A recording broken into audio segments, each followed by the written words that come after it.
nasa, ba't naman ganyan yung sound? Si Severino Sacmana, kanyang mister, at si Lani Mosquito. Nagsisigawan sila sa loob. Ito po kasing video mga kapatid sa mga nakamonitor po sa Radyo 5. Meron pong video doon, CCTV, at ito po ay nakatutok sa kama. Okay, yes. Ngayon po, parang sumigaw po si Mrs. na tanggalin mo yung kumot. Doon lang nalaman ni Mr. at naalala na meron palang CCTV na naka-install doon. Kasi di ba ang mga CCTV ngayon at ini meron ng boses? Yeah, may two-way speaker na yan. Yes. Oo. Yes. So ang nangyari, napanood ni Mrs. na habang nasa ilalim sila ng kumot ni Okay. Kamet. Kaya ito po, nasa kabilang linya natin para mas ma-explain po ng maayos ni Ma'am Susana Sacman na nasa Qatar po ngayon. Ma'am Susana, magandang hapon po. Magandang hapon po. Ayan, Ma'am Susana, si Attorney JV po ito ng ACT-CIS Party List. Ma'am, napanood po namin yung video kanina. Okay? Baka naman pwede niyong ikwento sa amin ano po yung background. Bali po, marami na po kasing balita dyan na may relasyon sila pero hindi po nila inaamin. Siguro time na po siguro na malalaman ko kasi sabi nila tropa lang, hindi naman kami nakikita na nakapatong.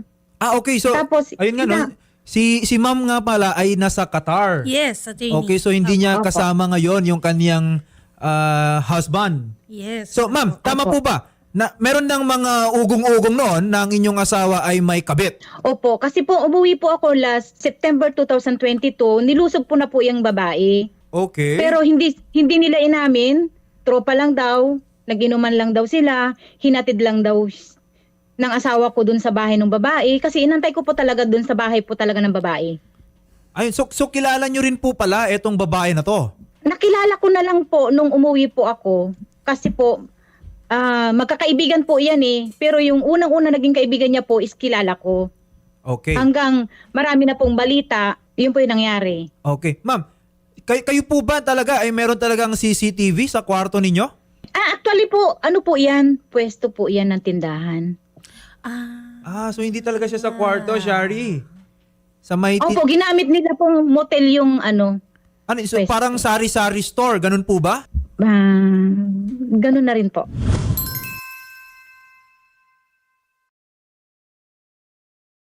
Okay, sige, ikwento nyo po, ma'am. Paano nyo po nahuli Kasi yung po, mister niyo doon? Hinamon po kasi ako ng asawa ko na magpapakabit ng CCTV.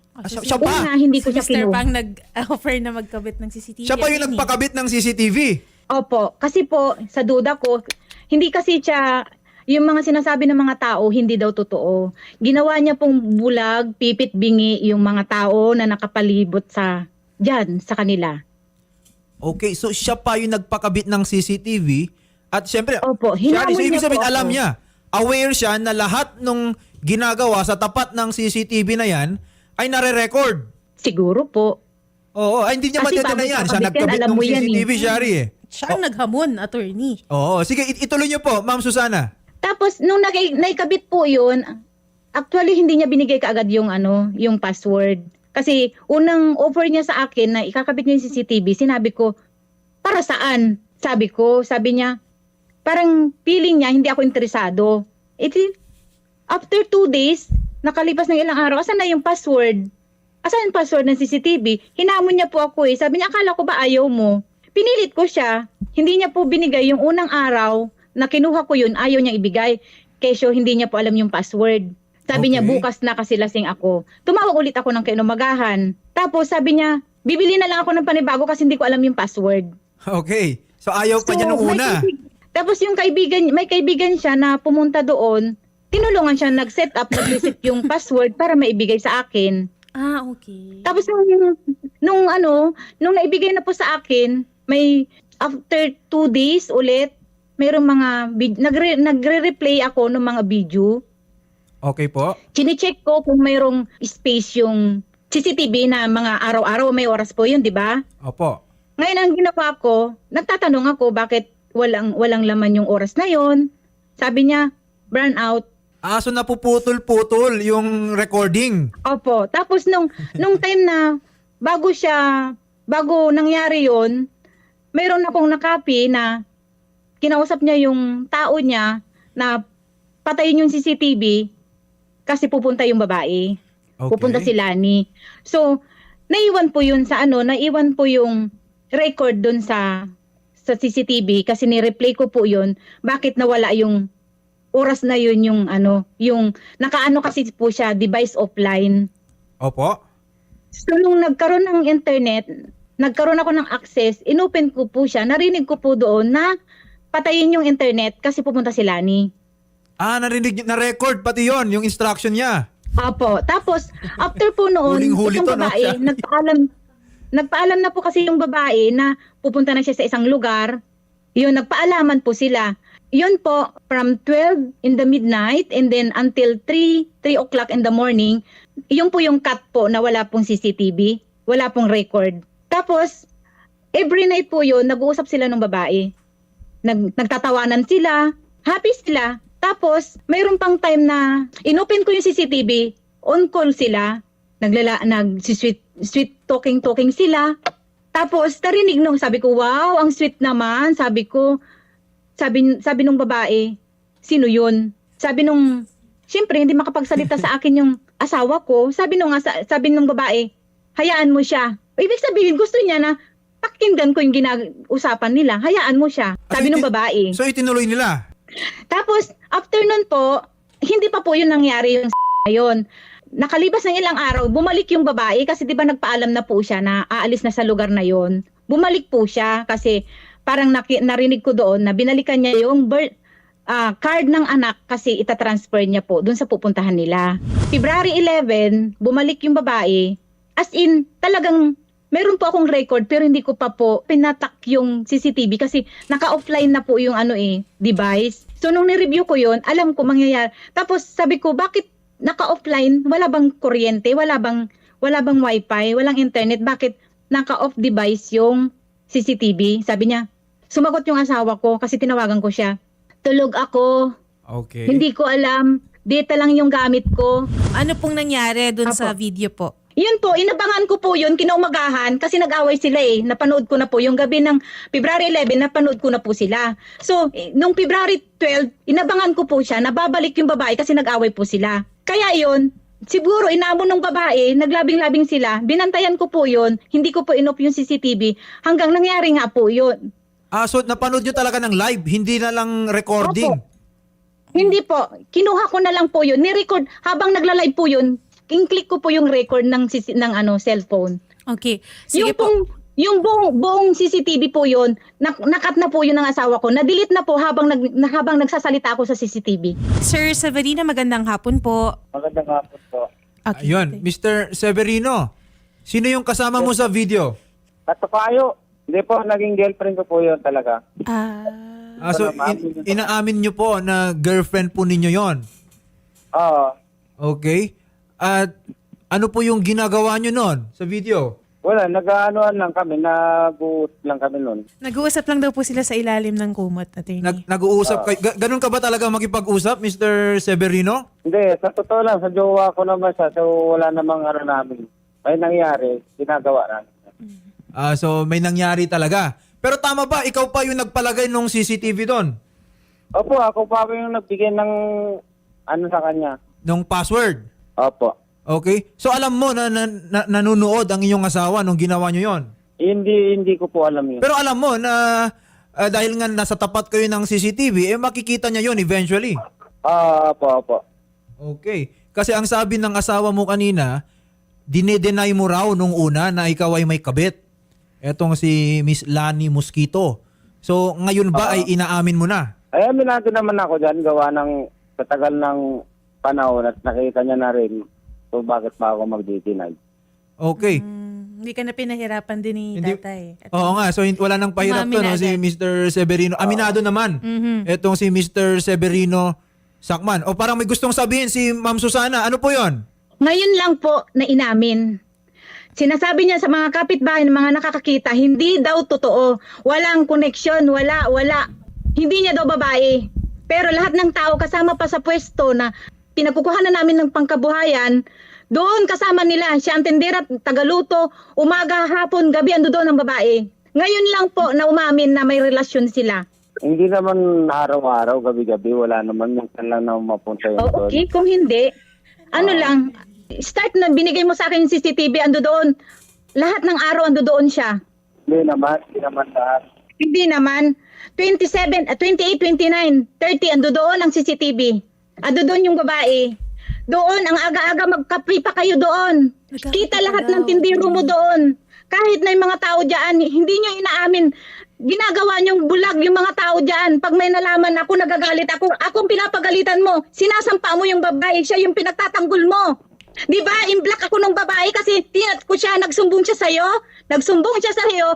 Ako yung pinagalitan mo. Ako yung mali. Ako yung mali lagi. Lagi ng mga babae mo, pag nagsusumbong sila, nahuhuli ko, silang chat ko, nagsusumbong sila sa'yo, pinagtatakpan mo. Ako yung mali. Ako yung mali. Control mo yung sarili mo. Control mo lang. Kontrol ko talaga, pero sa ginagawa mo, na ginagawa mong tanga at bingi, mga bulag yung mga tao dyan na nagsusumbong sa akin, hindi mo pa rin inaamin. O di nga, namili ko lang. Ano sinasabi mo? Anong sinasabi mo? Sinungaling yung mga tao dito. Sinungaling mga tao dyan na nakakakita nagsusumbong sa akin. Hindi sila, walang magbigay ng ebidensya sa akin kasi takot sila sa'yo. Bakit naman sila matatakot? Ikaw ang hari dyan eh. Di ba matapang ka dyan? Sinasabi sa'yo, brad ka naman. Nilusob ko yung babae, pinuntahan ko. Ako pa yung hinila mo. Hindi totoo. Sabi mo hindi totoo. Anong ginawa mo? Ayaw ko na sa'yo, maghiwalay na tayo, yun lang. Ganon lang ang hamon mo sa akin. Mo ako, tapos sasabihin mo sa akin, hindi mo na ako mahal? O di ba sinabi ko nga sa'yo, maghiwalay na tayo, di ba? Ganon-ganon na lang? Ganon-ganon na lang ang gagawin mo? Ganon-ganon na lang sabihin mo kasi nahuli ko kayo. Sasabihin mo sa akin na ano, hiwalay na? O so anong balak mo kayong gawin? Kaso, Ayan, no? kayong dalawa. So, Ma'am Susana, tama ba yung narinig ko? No? So, ang balak mo ay kasuhan itong si Severino at yung kanyang Opo, kabit. silang dalawa po, silang dalawa.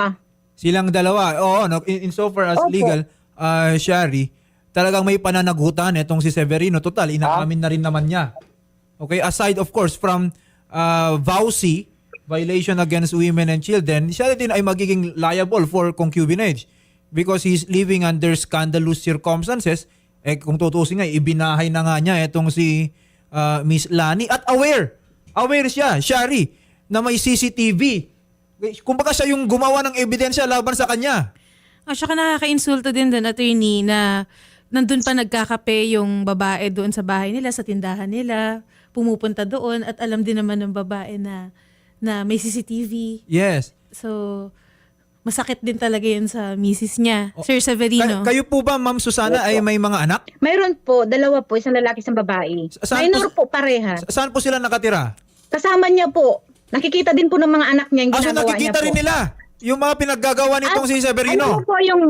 Alam mo po yung sabi ng anak niyang panganay, bakit mo paniniwalaan yung mga sinasabi ng mga tao, pinapakain ka ba nila? Okay. So talagang parang, Shari, mayroon pang pang-gaslight na nangyayari dito. Okay? Sir Severino, nasan po si Miss Lani ngayon? Hindi na po siya umuwi dito mula nung nangyari yung ganun. Hindi na daw. Kayo ba ay nag-break na? Ganun ba? Opo, matagal na po. Hindi po. Nag-uusap po sila, nagtatawanan po sa CCTV. Naririnig ko po. Huling-huli pa rin, pati yung mga ganyang pag-uusap. February 12 po nangyayari po yung video na yan. 13, 14 naghahagakdakan po sila sa CCTV. 14 wala na siya dito. Hindi, wala dyan. Pero sa CCTV, from alas 11, alas 12 hanggang hating gabi, gusto mo na nga matulog, di ba? Pero ayaw kanyang patulugin. Nagtatawanan kayo. Anong sabi mo? Marami akong reserba. Ano bang gusto mo dyan? Ako pupunta? O sa ganitong lugar? Siyempre marami. Iba talaga pag marami kang tinanim. Meron kang aanihin. Bakit naman ako pupunta sa'yo? Kung hindi ka naman malago, di doon ako sa malago. Di ba? O, sige, bahala ka. Ikaw, kung ano yung gusto mong gawin mo. Eto, Miss Susana, no? Hindi naman kita tuturuan, hindi naman kita pipigilan. Pero kung pwede natin pag-usapan muna yan, bakit hindi natin pag-usapan? Hindi. Marami ng beses mong ginawa yan. Bakit pinaniwalaan mo ba ako? May kinampihan sa naging babae mo, kinampihan mo ba ako? Kinonfort mo ba ako? Nangyari na yan, tinawagan mo ba ako? Na nag-message ba kayong dalawa na, sorry, nagmamahalan kami. Ginawa mo ba yon? Wala. tumatawag ako sa'yo, hindi mo sinasagot. Di ba? Hindi na ko nasasagutin. Oo. Kasi kung kaya mong gawin yan, may number ako dito. Hindi lang sa Facebook. Pwede mo akong tawagan sa number ko dito. Mag-effort ka na tumawag kayong dalawa na nagmamahalan kami. Hayaan mo na lang kami. Okay pa sana eh. Pag tumatawag ako, hindi mo sinasagot. Oo, hindi kita din pag sinasagot sa tumatawag ka Facebook. sa akin, Pero dapat, may lagi- number lagi ako kang dito. galit May sa number akin. ako dito. Pwede mong tawagan. Pag-usap muna tayo, hindi mo ka munang padalos-dalos kasi Ay, mapiktuhan dyan yung mga bata eh. Unang-una wala nang mga kaayos. Ngayon pa siya nahiya sa mga bata eh. Naisip ko yung mga anak mo? Nakikita na lang Relax sa ka lang. bahay. O pagka umalis ako dito, sino mapiktuhan? Ay, naisip mo ba yan bago mo pinasok? Kaya nga, di, pasensya ka na, nagawa ko na yan, wala na, pwede naman, Ganun lang, pasensya. Wow! Grabe naman yung pasensya na yan. Lantaran! Harap pa ng outpost ng paradahan. Magpapalitan kayo ng driver seat ng sasakyan? natural ako yung pagdadrive.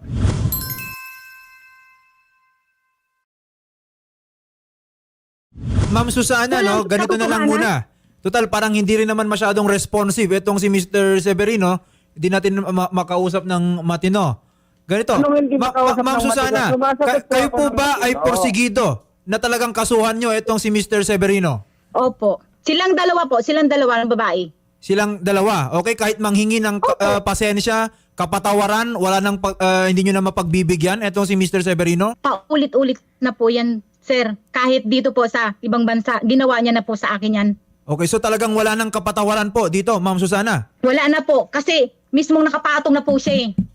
Okay. Ganito po mama, kung tayo po ay magsasampa ng reklamong concubinage against dito kay Mr. Severino, kayo po ay kakailanganin nyo pong manumpa para sa reklamo. Okay? Kasi ito siya ay Opo. tinatawag na private offense. Ibig sabihin, unlike yung mga na-mention natin before sa mga earlier na punta ko dito na may mga public offenses or public crimes, kahit sino lang pwedeng maging complainant. Pero pag concubinage, yung offended spouse ang dapat na manumpa dun sa kanyang reklamo. So kayo po, Ma'am Susana, since nasa Qatar kayo, siguro kakailanganin nyo pong umuwi para sumpahan yung magiging reklamo po ninyo. Kaya lang po, hindi po ako Kailangan natin makakauwi mag-usap ngayon. muna. Pwede ba? Ayusin natin, pwede naman natin ayusin na tayo eh. Hindi na. Ayan, Kung Mr. mag- Severino, magkakaroon baka tayo, pwede mong kumbinsihin yung asawa mo. Tayo, siyempre, paano naman yung mga anak natin? Oo, tatanggapin ko kahit yung pakulong mo ako, walang problema. Papakulong mo ako, walang problema sa akin. Makukulong ako. Yung mga anak natin. Oo, makukulong ka talaga. Pagkatapos ng kaso, kung ano yung magiging desisyon. Bakit kailangan pa natin gumastos ng pera ganito? Dapat ipaiano na lang natin sa mga bata. Bakit ako Mag-isip ka naman gagastos? muna, ma. Mag-isip ka naman muna. Kinausap Para mo ba sa mga ako? bata na lang. Kaya nga, inaantay nga kita, di ba? Kasi pagka once Ay, nagtatawag ka tayo sa cellphone, hindi mo naisip yan. Dapat naisip mo na noon pa yan. Pwede ka naman magpakatino na wala kang babae. sinabihan mo na nga si Ate Marina. Kinausap na rin ako ni Ate Marina. Sabi ko, inaantay na lang kita. Mag-uusap Hindi. tayo. Ngayon kasi 'di ba, binigay ko sa kapatid mo yung yung video na nakita ko. Kung Ngayon pwede- lang kung 'yun. pwede mag-uusap Lagi ko tayo sinasabi muna. 'yun, mababalitaan nila 'yun. Sabi mo hindi, walang katotohanan. Ngayon nakita ko na, ngayon lang mo sinabi na kayo, hindi mo Madali lang inaamin, 'di naman. ba? Madali lang na Hindi mo magsampa inaamin, ng di ba? kaso. Hindi Mag-usap muna mo tayo ng inaamin. personal. Lahat ng tao dyan, pati mga kapatid mo, Okay. nakatabi mo dyan. Ma'am Alam Susana. nila, sino Alam mo babae. naman. Ma'am Susana, Sir Severino, saglit lang po. Ma'am Susana, ano po ba ang desisyon niyo, ma'am? Kaso po. Attorney, Susunod po ako. sapat na po ba na ebidensya yung video po na hawak po ni Ma'am Susana po ngayon? Yung video na hawak po ni Ma'am Susana ay sasapat na yan, pero para maging mas malakas pa Opo. yung ating ebidensya. Opo. Kumbaga, kailangan nating samahan po yan ng mga testimonya pa Opo. ni Ma'am Susana. Doon niya ilalatag, no? Kung kailan pa nagsimula na niloloko siya, kumbaga, ng kanyang mister, ano pa yung mga ibang circumstances or events. Kasi sabi kanina ni Ma'am Susana, hindi lang naman yan yung incident na nangyari yan. Hindi lang din yan yung nahuli ng CCTV. Okay? At bukod pa dyan, ang dami na rin nilang mga kapitbahay, mga kaibigan na nagsasabi sa kanya, pero todo denial lang yung kanyang mister. Alam niyo po, pag mag-file tayo ng reklamo, kahit malakas na yung isang ebidensya, mas maigi pa rin, no? Para mas kumpleto, kumbaga, yung narrative natin. Di ba, Shari? Samahan mo pa ng mga witness. Opo. Ako. Yung mga sinasabi niyo, ma'am, na mga kapitbahay, na nakita yung ito nga pong si Miss Lani, si Mosquito at si Sir Severino doon sa bahay po ninyo, sa tindahan po ninyo. Ayun, ma'am, pwede po nating makumbinsi po na tumistigo po sa kaso po ninyo. Ano po maifa-file po na kaso, attorney? Yan primarily, Shari, concubinage. Both against dun sa kabit at of course dun sa kanyang mister. Opo, kasi there is a scandalous circumstance dyan, no? Tama ba, Miss Susana, no? Doon sa lugar kung saan nangyari doon, ay nandun din yung mga anak ninyo. Ayan, Alaga. Kaya ayaw niya na pong mag-abroad kasi alagaan niya daw po yung mga anak ko. Pinapakain niya po. Pero yung nararamdaman ng mga bata na nakikita na hindi yun ang ina na nakakasama niya. Tuwing makikita ng mga anak namin, kausapin mo nakasama muna niya yung yung mga anak babae. mo bago ka mag-decision. Sir, naisip niyo po ba muna yung mga anak po ninyo bago po kayo pakipagrelasyon kay Lani? Kausapin niyo muna yung anak ko bago ka siya mag-decision ng mga ganyan. Ayun nga po, sir. Ang totoo niyan, unang-una pa lang yan, wala pa kami nakikipag-inuman pa lang ako, wala pang nangyayari. Kami na yung, actually hindi lang naman yan yung na-kismis sa akin eh. Marami pa. Marami pong na-link sa inyo na babae para lang po malinaw? Oo. Hindi lang yan, marami pa. Sa totoo yan, gawa ng, madami pa pala. once may nakasama na akong nakainuman, babae ko na. Yan ang nakakarating sa kanya. Kaya dyan kami nag-aaway lagi dati sa mga ganyang sumbong. Mahilig ka kasing uminom na babae sa babae ang kasama mo. Marami, pwede ka naman uminom eh. Kaya lang, mas Hindi naman ako maganda babae nakikipag-inuman mga sa mga kasama mo. lalaki ha. Kailan ba ako nakipag-inuman? Nakipag-inuman lang ako sa Ay, mga ikaw lalaki, ang mga kapatid nakakaalam, ko ikaw ang lang. nakakasagot yan. Kaya nga, Ikaw mag-usap makakasagot muna mo sa tayo. mga sinasabi mo. Mag-usap muna tayo, uwi ka dito, mag-try Hindi ka na. na. Okay, no, Miss Susana, kung ikaw talagang na yung- yung panahon Pag tumatawag ako, Oo. tinututukan mo ba akong ano? Tinututukan mo ba akong kausapin? Ilantag mo lang yung telepono dyan. Bahala ka, manood ka. Manood ka hanggang matapos ako. Nagbibenta ako. Alam mo naman, nagbibenta ako, di ba? Nakikita mo naman, nag-assist ako ng mga customer. Ngayon, sa ngayon na lang. Oh. Kasi wala dyan yung babae. Pero pag nandiyan yung babae, papatay yung CCTV. Ay, sus, hindi ko pinapatay ang CCTV. Ay, hating gabi, brown out. Walang kuryente, walang internet. Ano sabi mo kay Minard? Minard, patayin mo yung CCTV, pupunta si Lani. Sige nga. Nako. Nako! Sir Ikaw Severino? bahala dyan. Kausapin mo yung anak ko. Hindi Okay. kita tatakbuhan, walang problema. Hindi kita tatakbuhan. Mag-usap muna tayo personal. Mag-usap muna tayo ng personal. Bakit ganyan?